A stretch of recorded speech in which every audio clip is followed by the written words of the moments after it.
Yeah, we need to talk. Come on in. Make sure you hit the subscribe button, but we got to figure this out. 8-6, 3 games left to play, one against the Vikings, on the road to the Bears, and back on the road to the Rams. We discussed that and more. Welcome back into the Reset.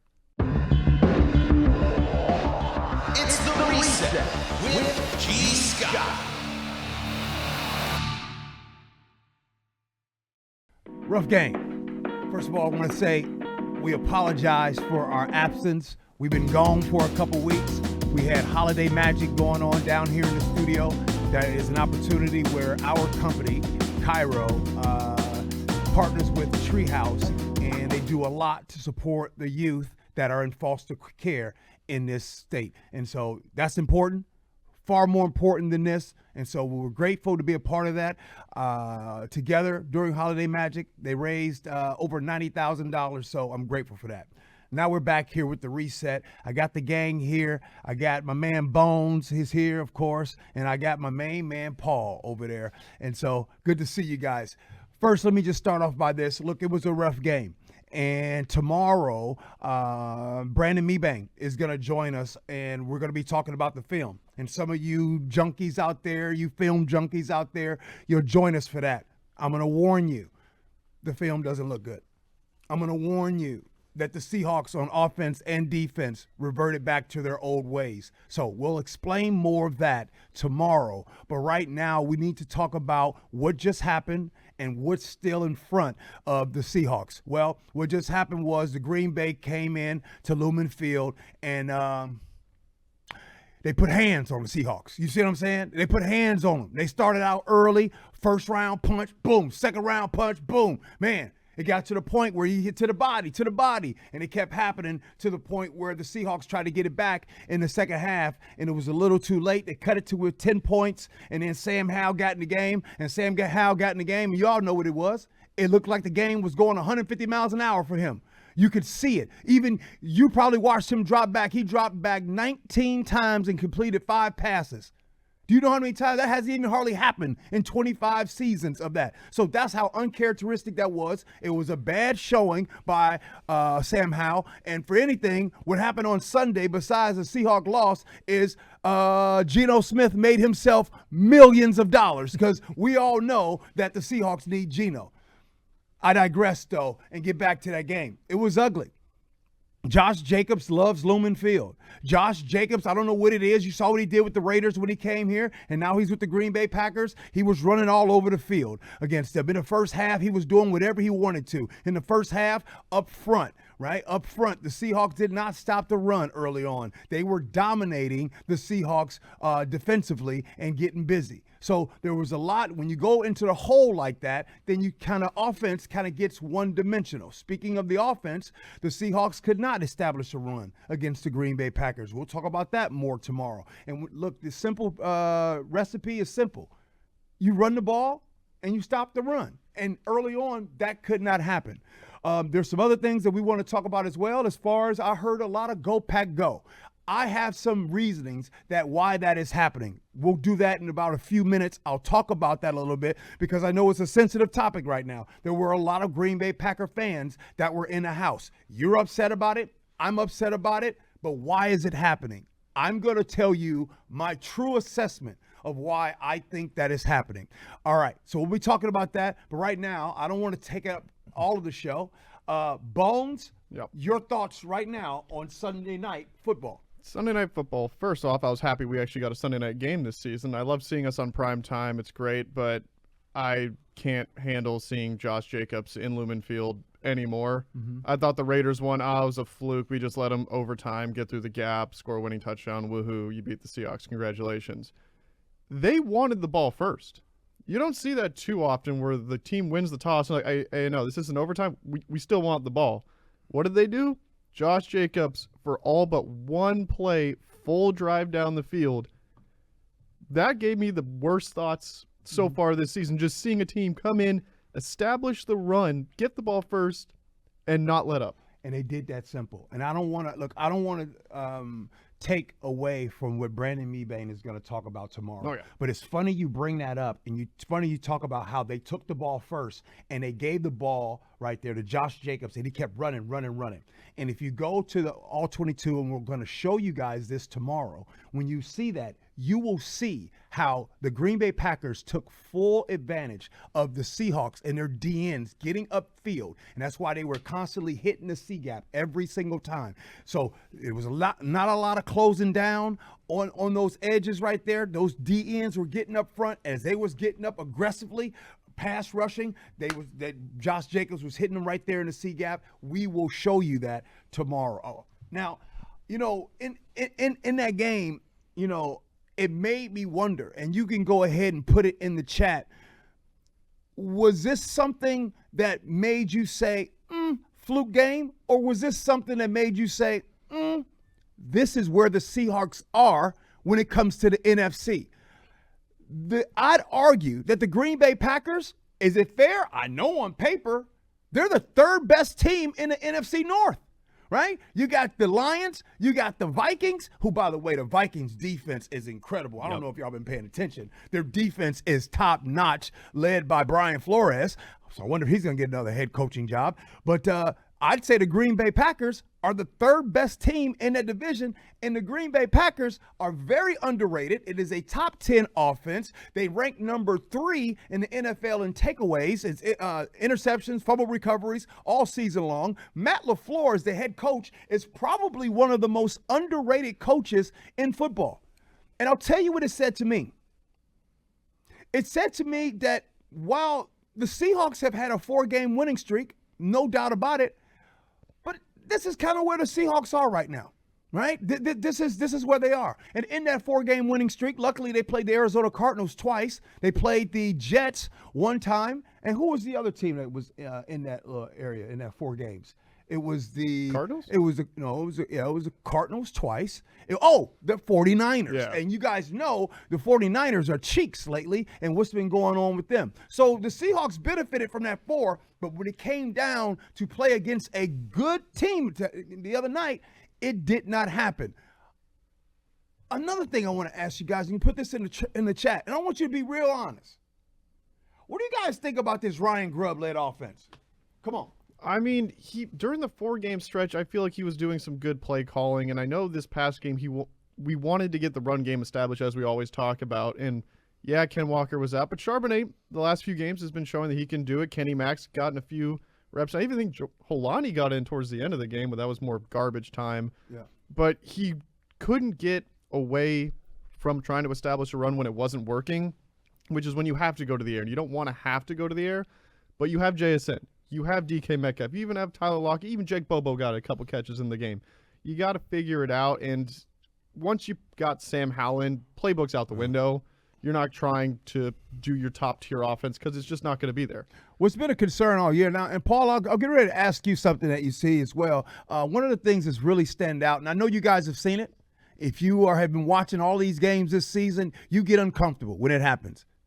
When the Seahawks get to the red zone, it feels like walking in quicksand. It feels like, you've been asking them to go out, and they always humming and hawing when it's time to really finally say yes or no. What's happening, right? Seahawks get to the red zone, Paul, and, man, it just feels like, man, they walking in quicksand, baby.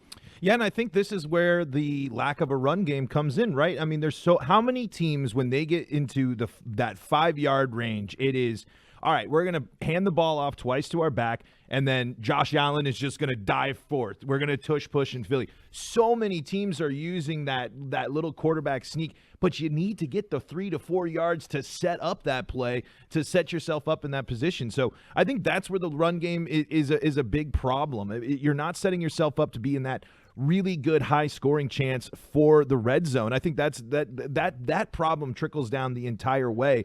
But the other thing is, it's just Geno, we know that he's the one that when he's on the field, the Seahawks are in a better spot. But man, the turnovers seem like they come in that position too. So I don't know if you're ready to just completely restart on offense again next year, or if you got to give it some more time. But I think if you had the established run game, you'd see more success in there. But I don't know. You're running out of time to build some confidence here, and you got to score in the red zone, especially with the Rams coming up to that last game of the season. Now, I want to go be very specific into the first half when the Seahawks got into the red zone. And I tell you what, I did not like what was happening when they got there. You know, Paul, you brought up the run game and establishing the run. As a matter of fact, in that sequence when they got in the red, they didn't run the ball. Yeah, and you got to be running the ball. They didn't even run the ball. And then they go 3-by-1, right? If you guys remember, he went 3-by-1, and they tried to throw it to Jackson Smith and Jigba into the coordinated end zone. It almost got intercepted. You guys remember that? And then the next play, what happened? It did get intercepted, right? So the obvious passing situations, it just feels like this season, the Seahawks, I don't have the numbers in front of me, they just have not been very successful in the red zone. So when you drop a game like that, you're talking about going into that game, had they won that game, right? You're talking about an 80-something% chance of making the playoffs. But because the NFL, football in general, is a game of inches, you lost that game. Now it's a 50-50 deal on the chance of winning. We still don't know. They're saying things look good for Geno. They're saying they're optimistic on Geno on what happens. So we will see how that goes. But look, let's keep it a buck. Without Geno, there's problems. So now, look, I'm not being negative. I'm not being next man up. But I'm not gonna get on the show and lie. It's going to be tough sledding without Geno if that were the case. So I am praying that Geno is able to go. I really pray for him to be healthy and okay, period, just for him. Not just to play, but just period, healthy for him. But at the same time, this Seahawks team definitely needs Geno. I want to go to that game. And by the way, that game was incredible. If you guys were there, you saw the halftime show. It was spectacular. It was the first time ever an NFL game did a drone show. And it did not disappoint. It was electric in the stadium. But there's one of the things that has been that has being talked about right now. And I know there are a lot of upset fans. And you feel like, as a matter of fact, not just upset fans, right? I've had former players text me. Matter of fact, right before I got on the show, talking about, in the text threads, talking about, man, I ain't never heard Green Bay Packers sound like that in the stadium. I ain't never heard Go Pack Go like that. And so someone asked me, they said, gee, do you think that fandom, that people love the Seahawks less? I'd argue that people love the Seahawks more today. They love the Seahawks more today than ever. Let me explain. First, I want to say this. If you're living in the Seattle area, and this is, let's talk real here for a second. If you're living in this area, it's hard. Cost of living is hard to keep up with in this town. Everything is increasing. Groceries have increased 20% since the year 2021. I want to ask you, have you got a 20% raise? Huh? I wish. Everything is going up. Groceries, gas. How's your rent? Is your rent still the same? Rent, car insurance, car payments. Guess what else has gone up? Ticket prices. Ticket prices are expensive. And maybe you're watching this right now, and maybe you're saying to me, and maybe you're just one of those ones. You can put in the chat. Maybe you're one of those ones that's like, G, I haven't been to a game in 10 years. Haven't been to a game in 15 years. Because not everybody can afford to go to the game. As for season tickets, hey, look, I'm not in anybody's business, but I'll tell you people that I've met and that I've talked to. I talked to one guy who he and his wife, his ex-wife, they have season tickets. Well, in the divorce decree, they keep the tickets, but they have to sell it all season long. They keep the tickets, right? That's one scenario. Not saying you're in that situation. You have other scenarios where some people, they have the season tickets. They waited a long time to have those season tickets, and they're saying, hey, 2 or 3 games a year, they sell those tickets to recoup the price. That's another way. And I want to give another angle. And I don't know if this happens for you guys, but here's an angle that should be talked about as well. Brady, if I have season tickets, Yep. I have a pair of tickets. I give them to you. Yes, sir. I gift them to you on the app. Here you go. Okay. You go to the game and you act a fool. You cut up. You get kicked out. You fighting, all kinds of stuff. Okay. I could potentially lose my season tickets. Because they're based out of your name and you gave them to the person, therefore you're responsible for that person's actions. Now, let me twist it. Okay. Same tickets. I sell them to you. I inherit the risk because I paid for them. Come on. Oh, and the NFL gets a cut of that sale. Yep. So, let me go back to it. I get it. It's not good to see. I wish it wouldn't happen that way. But there's a lot of things that I wish. I wish that a lot of people could go to damn games. You see what I'm saying? You can't have it both ways. You can't have something that, look, is expensive. The NFL is the biggest game possibly in the world next to the other football and soccer. But as far as here in the United States, football is king. And so I felt the need to give, again, I'm not an expert, okay? But I'm just giving you my opinion why I think this is happening. I also want to throw in some little things as well. Seattle is a great place to come visit. People love to come to Seattle. When they find out that their team is playing Seattle, they want to go there. One more last thing to give you guys something to think about. Did you know that it's probably easier to get a ticket to see the Green Bay Packers in Seattle than it is to get a ticket to see the Green Bay Packers in Lambeau Field? That's a great point. You see what I'm saying? Like in Lambeau over there? Do you know how hard it is to get tickets over there?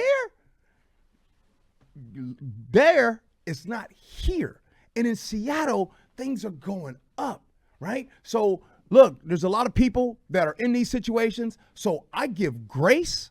I have empathy for people that, look, you're just trying to make it. And I know people are like, well, gee, if they're a real fan, they would. Hey, real fans got to pay bills. Yep. Real fans got to be able to afford things. Real fans, the real ones that love them, that die hard, that cannot go right now. Real fans want to be able to get their kids Christmas gifts. So, again, I'm not saying I got all the answers, but I do want to kind of come in and say, this is what happens, right? Baseball, this is your world, Brady. Yep. Mariners. Yeah. When the Toronto Blue Jays come to town, because the Toronto Blue Jays are the only baseball team in Canada, of course, everybody and their mama in Canada is coming down to see Seattle. I make it a point to go to all those games because I got to be louder than them. And there's usually about a 60-40 split, 60 Toronto, 40 Mariners when you get to those games. And every game I've gone to so far against the Blue Jays, we've won. So I kind of get to talk my talk a little bit to the fans that have been giving it to me all game. But I also think you missed one of the angles on the ticket prices. Come on. The person that I hate the most is a person that goes out and buys as many tickets as they can solely for the purpose of reselling them. No point of giving them away. No point in doing anything else with them outside. You mean like shoes?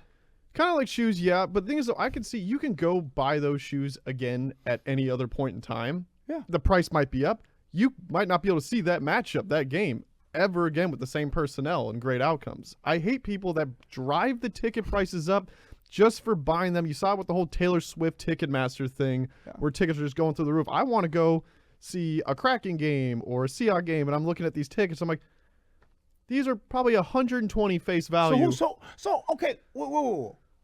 All right, since we're having this conversation, put this in the damn chat. Whose fault is this? It's a half and half fault.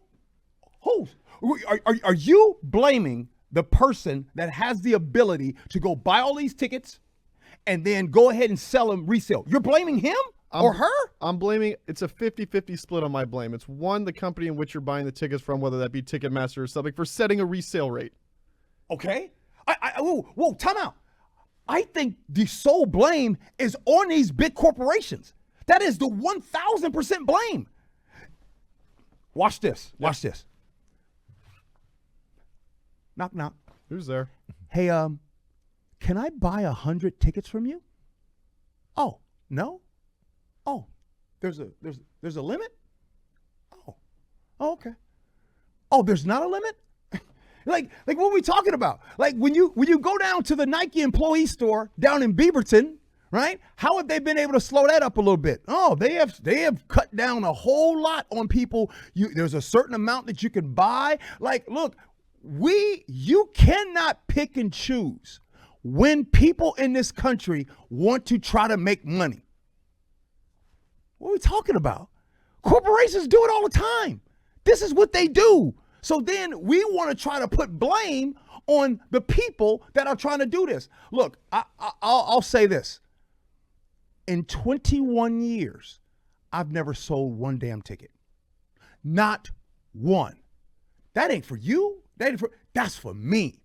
Because I can look myself in the mirror. Even an NFC Championship game, 2014 against the Niners, January 14 against the Niners, 2004, I did not sell my tickets, and I could have sold them. And I will never sell a ticket. I'll give tickets away, but I won't sell them. And so I just really look, and one last thing, and this part's important, because a former player hit me up and was like, I ain't never heard Go Pack Go. You never want to. And you want to know why you didn't hear Go Pack Go? Why is that? Because last night was the first time that the Green Bay Packers have won here in some years. That's why. Yeah. Win the damn game. Yep. Win. Winning is fun and winning cures all. Come on, man. So, Paul, I didn't mean to go on a tangent, man. No, but I think that's at the end of the day, if you want your stands full of your fans, full of the 12s, you got to win. You got to win and set yourself up as that dominant team. I mean, it's a bummer to see. I know we were talking baseball. The Colorado Rockies, I mean, their attendance is basically mostly away fans at this point, because if the product on the field is not living up to snuff, especially, this later stage, I don't fault people that want to get their money back when it's a rainy day in the middle of December and the season might be lost. I mean, I'm not trying to go see Sam Howell. I'm not going to lie. I mean, I'm not to be a hater here, and I know that's not how it panned out. But,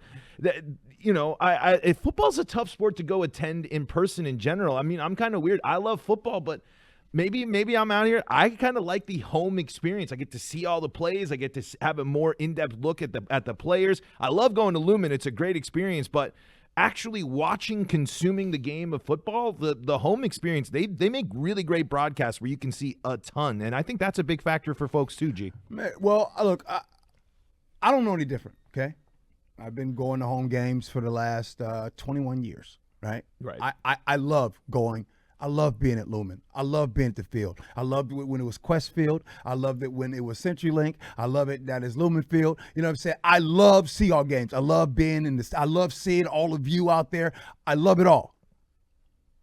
At the end of the day, when it comes to this region, when it comes to this area, we got diehard fans. Don't get it twisted. Yeah. There's diehard Seahawks fans. You're probably a diehard Seahawks fan. Ain't no doubt about it.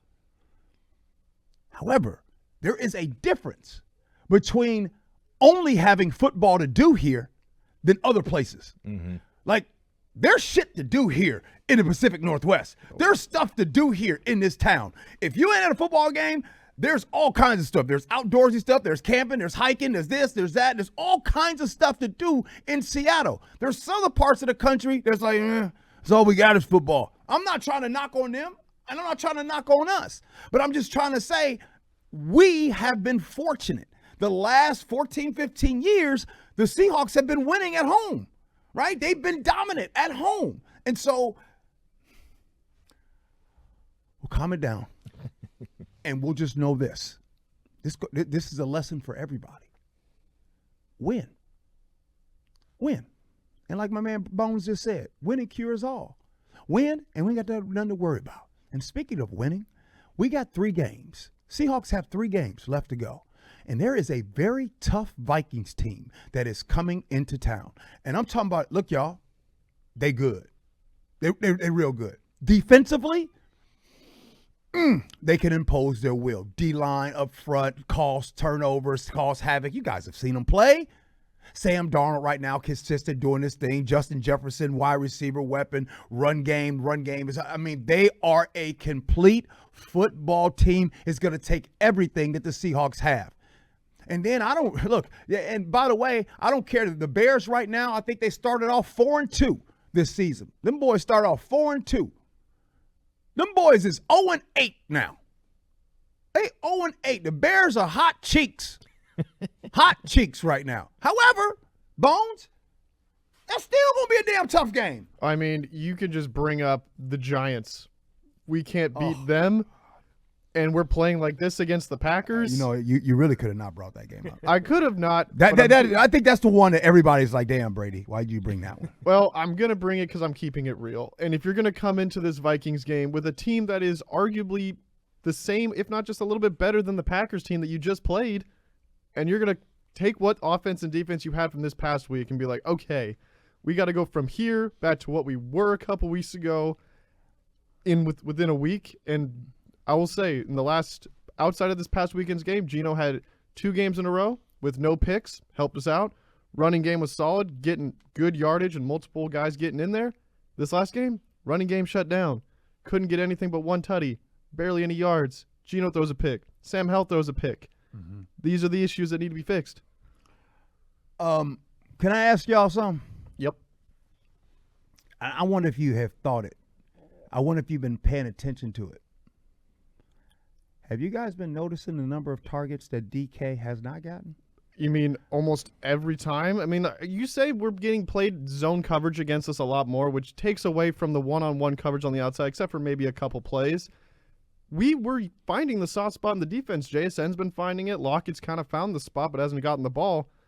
I haven't really watched too much film to see if DK's actually getting double teamed, but whatever happened to the 50-50 ball you chuck up to him, you get 25. Yeah. I tell you, again, tomorrow, Mebane and I will break down film. So all of you football junkies that want to find out what is actually going on, we will break that down tomorrow.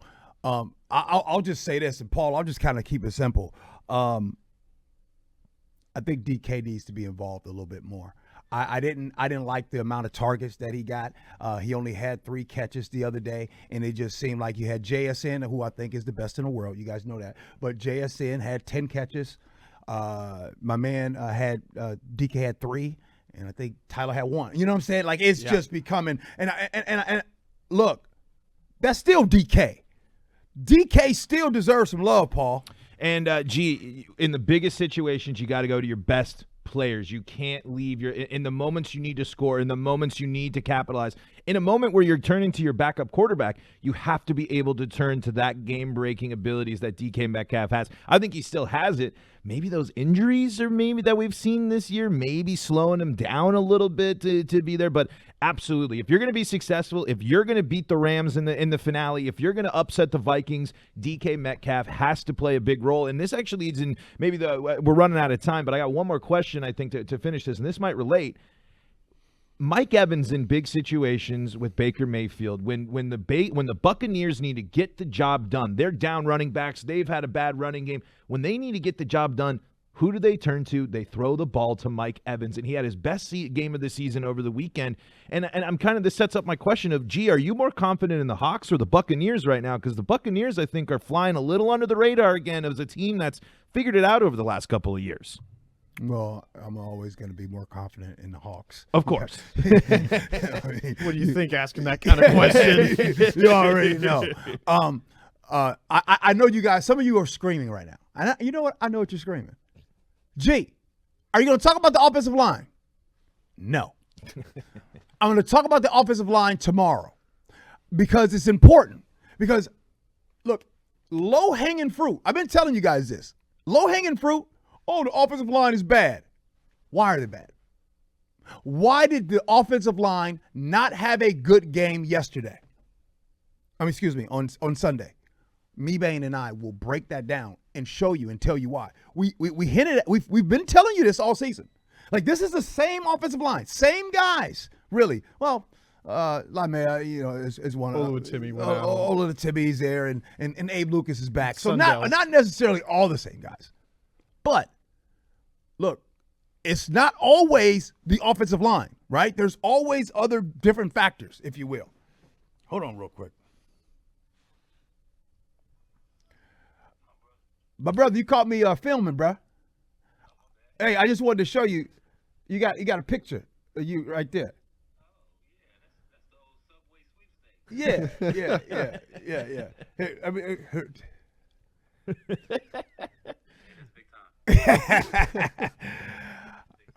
All right, bro. Hey, I just wanted to show you that. Love you, brother.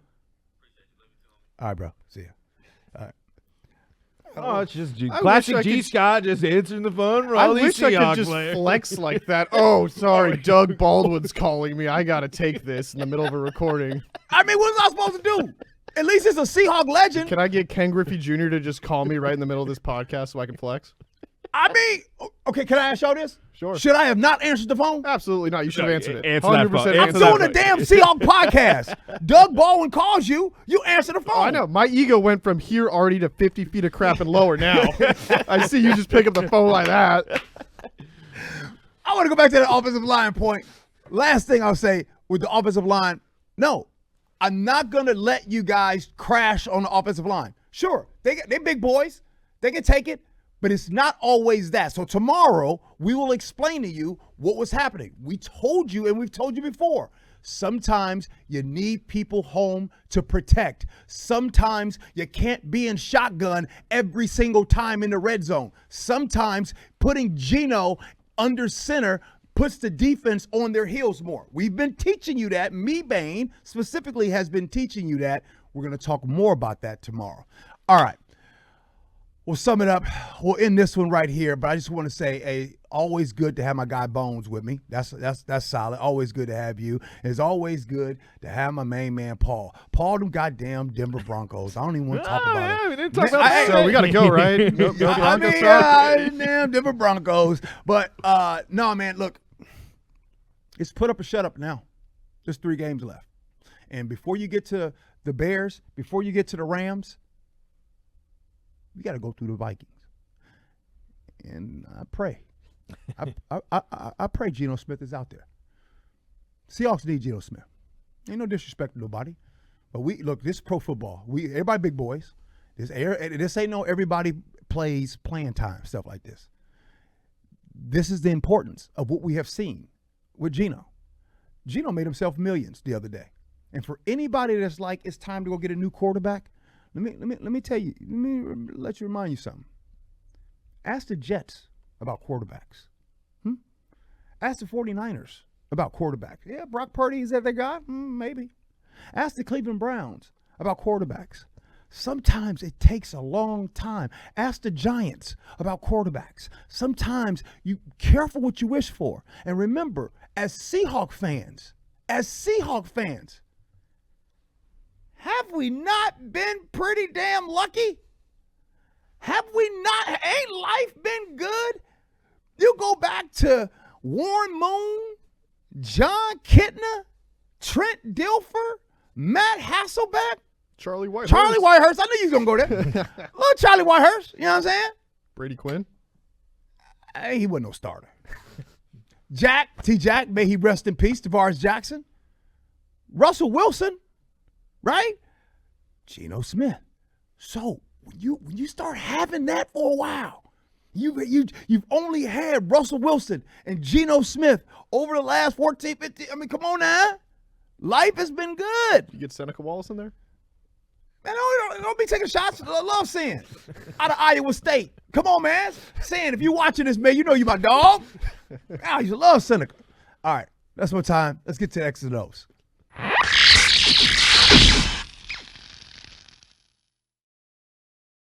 It's the holidays, everybody. And first I want to tell you and everyone, happy holidays to you. But the holidays can get a little bit stressed. I don't know what it is. I think the older we get, we realize that there was a point in time where we thought that the holiday time was the best. And then we've been chasing that moment ever since, whether it was a present, whether it was a loved one, whether it was a moment, or whether it was just that one moment in time that it was just very special. So I wanted to just send this message to you that I empathize with all of you who might be struggling and having a hard time this holiday season. It's not easy, right? And me talking like this, I would hear people talk this way, and I never really understood it until maybe you lose a parent or a loved one, or just like we said, a moment in time. So my heart goes out to all of you, and for all of you to just have happy holidays and a Merry Christmas. And I'll do this again, and I'll say it again. Right? You guys have been rocking with this podcast, and we're looking forward to some special stuff coming up in the year 2025. Can't wait to rock it and show you what it is. But hey, that's it for me. I appreciate you rocking with me. Love you for that. And as always, be kind.